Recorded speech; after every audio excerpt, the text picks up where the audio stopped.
Thank you, my Lord Chief Justice. I have had the opportunity to read the draft opinion of the Honorable the Chief Justice. He ably sets out the questions for determination before us and has cited the relevant sections of the UPDF Act, Cap 330, and the related constitutional provisions which are said to have been contravened. Please note that the sections of the law I will be quoting are quoted from the immediate past laws of Uganda volumes and also from the most recently published edition. So in my final judgment, you'll find two versions of laws. When I read them, I'll read the one that was probably cited during the hearing. I would allow this appeal in part. The Attorney General lodged an appeal against the decision of the Constitutional Court dated 1st July 2021. The respondent had challenged the competence of the General Court Martial to try civilians under the Uganda People's Defense Forces Act, alleging that the continuance of these trials violates constitutional provisions, including Articles 28(1), 44C, and 210 of the Constitution of the Republic of Uganda. The Constitutional Court, being the court of first instance in constitutional matters, heard the petition and decided that the General Court Martial is a constitutionally established court set up to handle cases of military discipline for the UPDF members, but lacks jurisdiction to try civilians for offenses under the Penal Code or other enactments. As a result, sections 2, which now reads as section 1, sections 1191H, and section 179 of the UPDF Act, which expand military jurisdiction of the courts martial to include civilians and classifies civil offenses as service offenses, were declared unconstitutional for violating fair trial guarantees and exceeding the mandate under Article 210B of the Constitution. Finally, the court found that Section 119 is not unconstitutional, provided the person not otherwise subject to military law is tried as an accomplice together with a person who is subject to military law as the principal offender on the same charge sheet. I am abundantly aware of the tension that exists between ensuring unfettered military discipline and compliance with the tenets of constitutional right to a fair trial, which should be available to all human beings, including men and women who serve in the military. This entails a delicate balance on a constitutional landscape which the courts are obligated to navigate. I have, in my judgment, undertaken a synopsis of the historical evolution of courts martial in order to locate their relevance and effect in our current systems. In this regard, I have considered the era of the Romans. While the Roman Empire is often considered one of the most influential and impactful empires in history, most historians would not consider it to have been the greatest empire in terms of sheer size. However, the Romans are credited with codifying and maintaining accurate records. The Roman Empire's legacy of military discipline is notable for its extreme punishments, such as dissemination, where 1 in 10 soldiers were executed for collective disobedience. Collective disobedience included such offenses as mutiny, and mutiny included offenses like tree-sitting, sabotage, among others. Tree-sitting meant that the rank and file of men in the mutiny would choose to sit under a tree and not do any work. Annihilation was the extreme measure historically used to enforce discipline in the rank and file of the Roman army. In the latter years, the Normans emerged following the Romans. The Normans or the Normandy introduced trial by combat to settle disagreements over money or chattels, movable or immovable, including land. Participants engaged in physical combat until one was killed or two wounded to continue. The loser was hanged, reflecting the belief that God had found them guilty. This particular practice of combat was outlawed in the 19th century, with survivors being charged and tried for criminal offenses. One of the Normandy kings, William the Conqueror,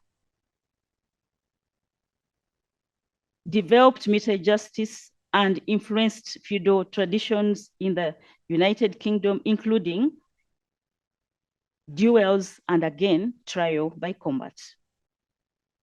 The duel significantly influenced modern culture. The duel was just like the combat, a situation where two persons who had a conflict fought it out physically.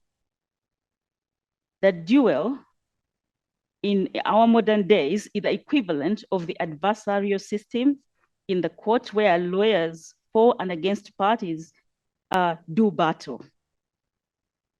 The lawyer's sword today in court is his spoken word. It is a duel of words, but it was a duel in the Norman days. The shire courts were introduced by William the Conqueror and maintained by him. These were courts made up of clergy and local leaders who sat and decided cases and received alms from their salaries. That also explains the lawyer's dressing today. It came from the shire courts. Under William the Conqueror, the principle of resolving disputes within the military hierarchy persisted and influenced courts martial. We'll then go to King Gustavus Adolphus. King Gustavus Adolphus of Sweden formalized military justice with his 167 articles of war, introducing regimental and standing courts martial to enforce discipline and morality. These systems were credited with fairness and morality and hence influenced both Europe and the British military laws. And up to date, there are military academy known as the Gustavus Academy. The Soviet Union. The Soviet Union discipline of its rank and file was enforced through punishments, awards, incentives, and enhanced patriotic zeal. Severe discipline was demanded by Lenin and Stalin to effectively use modern war implements like tanks and airplanes. The punishments in the Soviet Union included drinking restrictions, surveillance, counter-surveillance, and even physical searches. One of the most notorious infractions a Soviet soldier could commit was drunkenness. The persistent inspection and searches of the soldier military personnel frequently made it difficult to smuggle alcohol into their garrisons and posts. A non-fiction writer identified alcohol as the primary cause of disciplinary infractions in the Soviet armed forces, resulting not only in drunkenness, but also in theft, bribery, record falsification, and deliberate damage. Alcohol was used not only to deaden the senses and allow a period of escape from the hardships and pressures of daily life, but was also used to celebrate and commemorate every event. Soviet soldiers and sailors were supposedly only permitted to drink when expressly allowed in accordance with the regulations. The Soviet soldier drank when the opportunity to drink presented itself, in direct violation of disciplinary restrictions.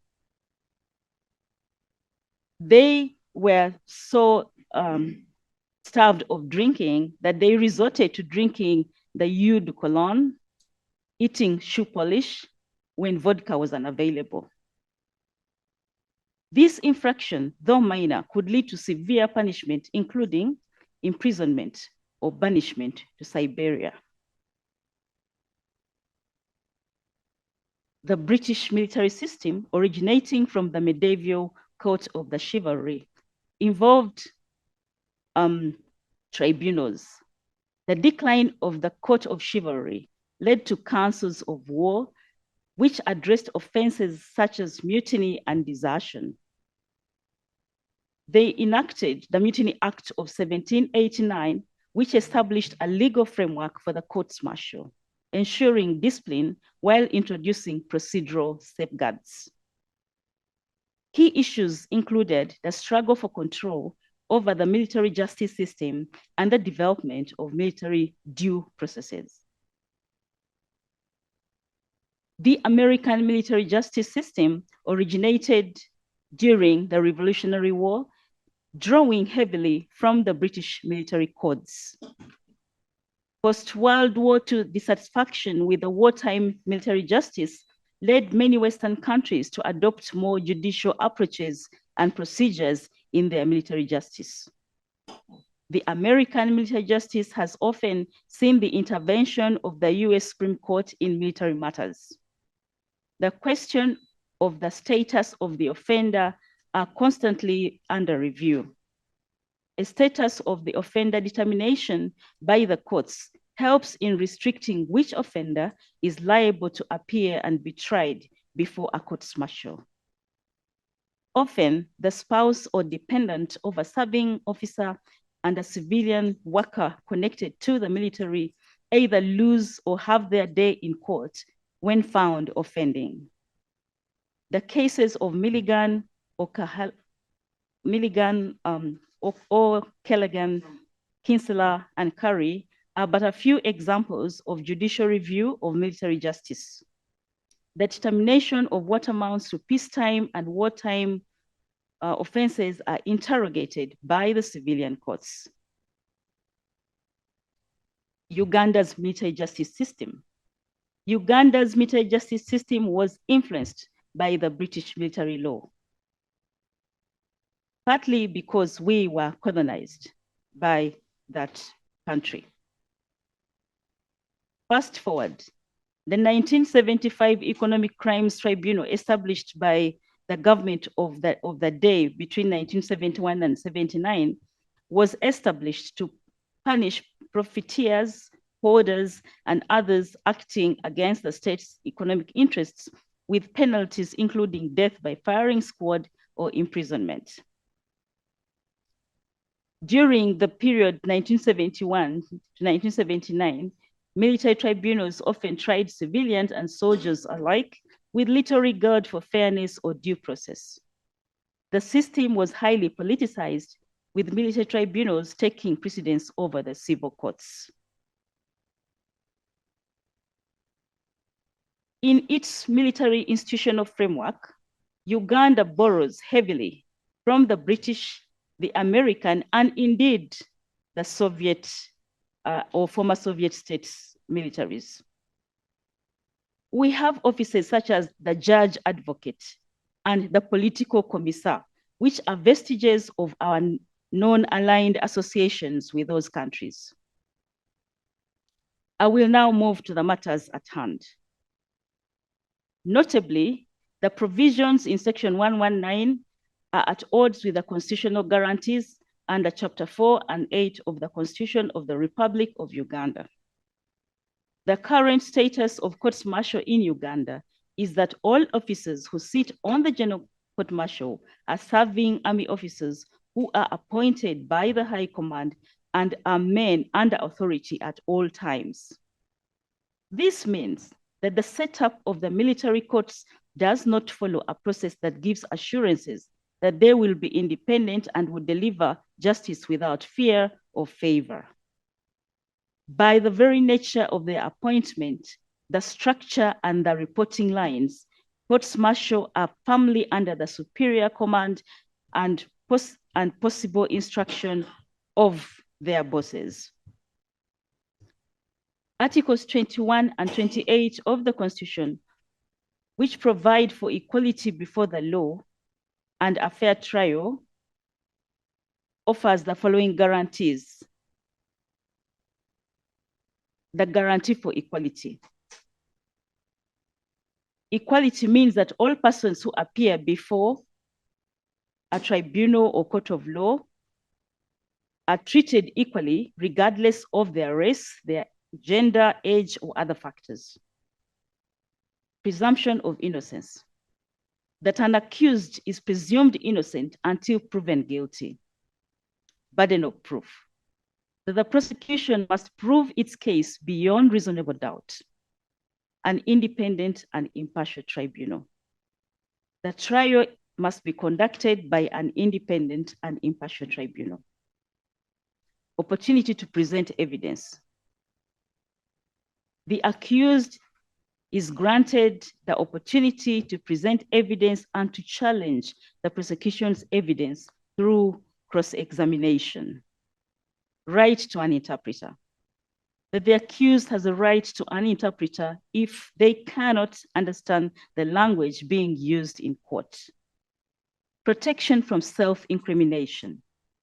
That the accused has protection from being forced to incriminate themselves. Right to a public hearing. That the trial shall be open to the public. Right to be represented by a lawyer. That the accused has the right to be represented by a lawyer of her choice at all stages of the trial.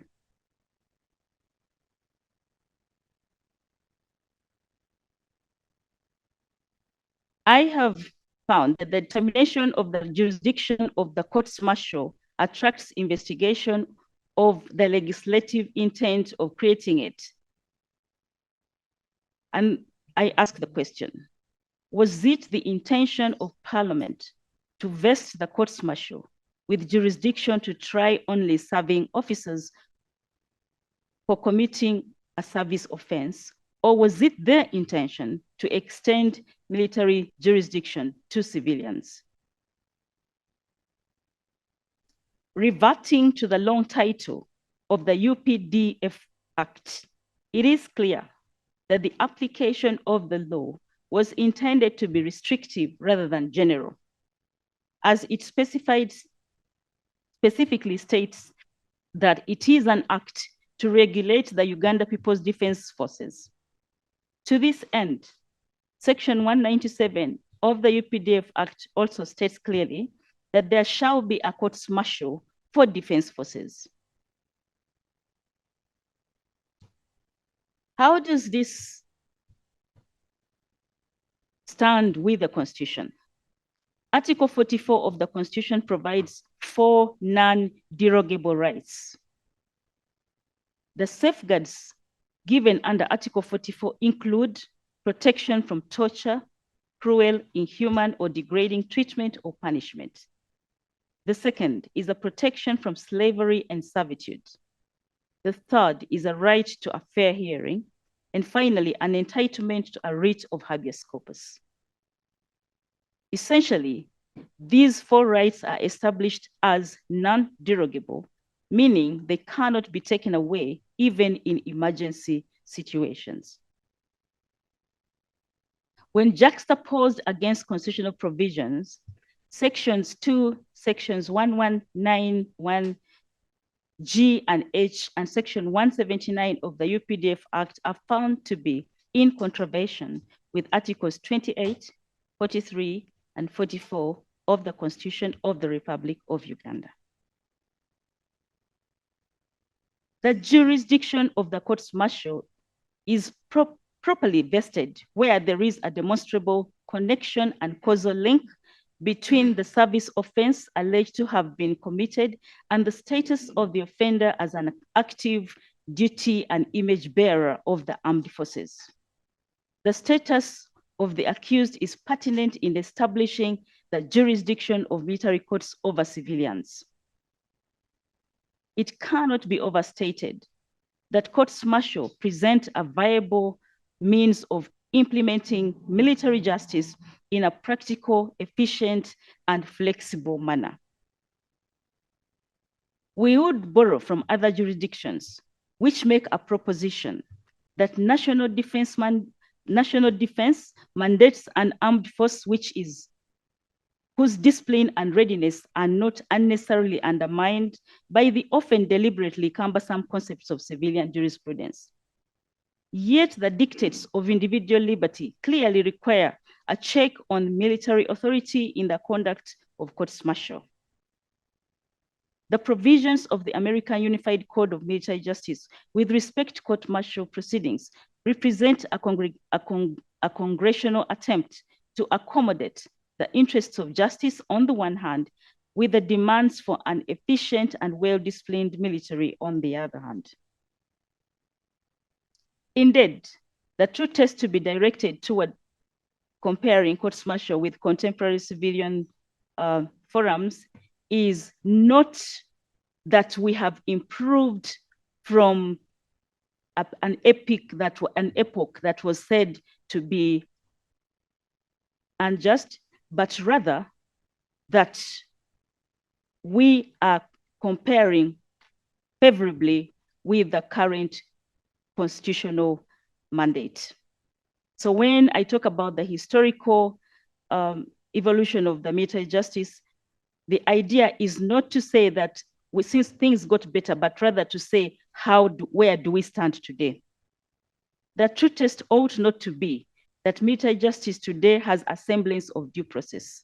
Rather, the test should be whether the military courts martial as it currently is living up to and can be held against the standards that offer protections for individuals against prosecution, detention, without trial, and do not permit any limitation of enjoyment of rights and freedoms beyond what is acceptable or demonstrably justifiable in a free and democratic society. I find that it is constitutional to create and have general court martials. Historically, the purpose of the general court martial was to instill and maintain discipline in the rank and file of the armed forces. To the extent that it exists to discipline and bring justice to its own rank and file, who are in conflict with its laws, its processes, and its procedures, the existence of the courts martial cannot be questioned. Let me conclude on this note. Courts martial are specialized disciplinary tribunals with restrictive functions to handle disciplinary matters that are peculiar to and connected with the discipline and regulation of the armed forces. The Constituent Assembly, while debating the setup of the Army courts back in 1992, envisaged military courts as special purpose vehicles to enforce discipline within the military and ensure that there was a battle-ready and disciplined force anytime they were needed. Leading up to the enactment of the 1995 Constitution, the CA did not support granting army jurisdiction over civilians. The Constituent Assembly laid emphasis on the necessity to guarantee a free and fair trial and other due process rights and critical need for the independence of the courts martial, stressing that their role be limited to handling military-specific offenses against military personnel. The General Court Martial, as currently set up under the UPDF Act, is fundamentally incompatible with the constitutional safeguards for a fair hearing and is unconstitutional, and therefore its exercise of judicial power is equally unconstitutional. To re-echo the words in Curry, the court martial system structure, including the convening authority's power to prefer charges and select court martial members and report back to superiors, is fundamentally at odds with the due process and constitutional in the civilian justice system, and even unjustified in the military justice system. Having found as above, I hereby make the following declarations. Judicial power in Uganda is exercised by the courts of judicature and such subordinate courts as Parliament may by law establish. The court-martial system established under Section 197 of the UPDF Act is therefore one such subordinate court. I would declare that Section 197 of the UPDF Act, which establishes the General Court-Martial, is not in breach of the Constitution.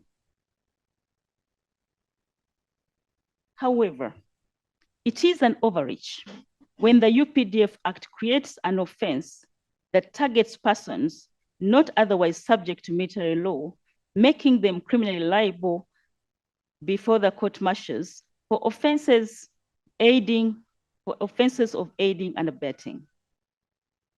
For creating such vulnerability, I would declare Section 117, which it is now, and Section 1171H, 1177 of the UPDA Act unconstitutional. I would set aside the decision of the Constitutional Court in this regard. I find Sections 1, Section 177, and Sections 1171G of the UPDA Act in its current form unconstitutional for enabling the surreptitious prosecution of civilians in military courts. For clarity, the above sections provide that every person found in unlawful possession of arms, ammunition, equipment ordinarily being the monopoly of the defense forces or to other classified stores as prescribed is liable to be prosecuted before a court-martial. I uphold the decision of the Constitutional Court to the effect that the General Court-Martial is a constitutionally established court set up to handle cases of military discipline for UPDF members, but lacks jurisdiction to try civilians for offenses under the Penal Code or other enactments. I would declare that the arrest, detention, prosecution before the courts-martial of the cross-appellant stroke respondent and civilians of equivalence under Section 1191G, read 1171G, is in breach of Articles 21, 28, and 44 of the Constitution of the Republic of Uganda. For reasons above, I would make the following orders. In their current form, courts-martial are not in a position to deliver a free and fair trial as guaranteed under Article 28(1) and 44 of the Constitution of the Republic of Uganda. I would forthwith suspend all operations of courts-martial, save for the hearing of disciplinary matters pertaining to serving officers. All convictions and sentences passed by courts-martial would be suspended. A pathway would be put in place to ensure that all citizens hitherto convicted and sentenced by the military courts-martial have their convictions and sentences subjected to judicial review before a civilian court of competent jurisdiction to determine whether the convict received a fair hearing and impartial prosecution. This order would not apply to persons who were convicted and sentenced by courts-martial and have already served their sentences. For efficiency and proportionality purposes, I would invoke the doctrine of prospective annulment on decisions, orders, and sentences of courts-martial which have already been served.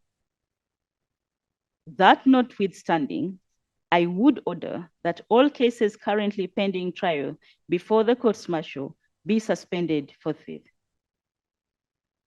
An injunction doth issue restraining the instigation, reopening, or continuance of the respondent's trial before the General Court-Martial or other courts-martial. I join issue with the recommendations or advisory orders proposed by the Honorable the Chief Justice To these, I would humbly wish to propose a status of the offender determination in civilian courts. When the necessary legislative amendments have occurred, it should be imperative that prior to subjecting a civilian or person considered so by color of right before future courts martial, a status of offender determination be made to the High Court of Uganda. Such investigation should be subject to the highest scrutiny, akin to extradition proceedings of movement of jurisdiction. The courts would have to be satisfied by an explicit demonstration that the interests of justice cannot be served in the ordinary courts of judicature. This standard would be applied to all matters in review. I further would propose to refer the proposals for amendments raised in Second Lieutenant Ogwang Ambrose versus Uganda, Supreme Court Criminal Appeal number 48 of 2021. The Supreme Court found that the UPDF Act in its current form creates a separate judicial system which has no recourse for appeal or judicial review to superior courts. The court called for legal reform and amendment of the UPDF Act in order to enable the courts of judicature to exercise their mandate of judicial review over the courts martial. In this regard, an amendment of the Uganda People's Defense Forces is required to confer appellate jurisdiction to the apex courts for them to be able to lawfully entertain appeals from the courts martial. The other question Ogwang raises is a requirement to delimit what a service offense is during peacetime. I propose that a soldier who commits a civilian offense when he is off post and away without pass leave or a wall should be arraigned before the civil courts, civil as opposed to military courts. The cross appeal succeeds. The main appeal succeeds in part. I make no order as to costs.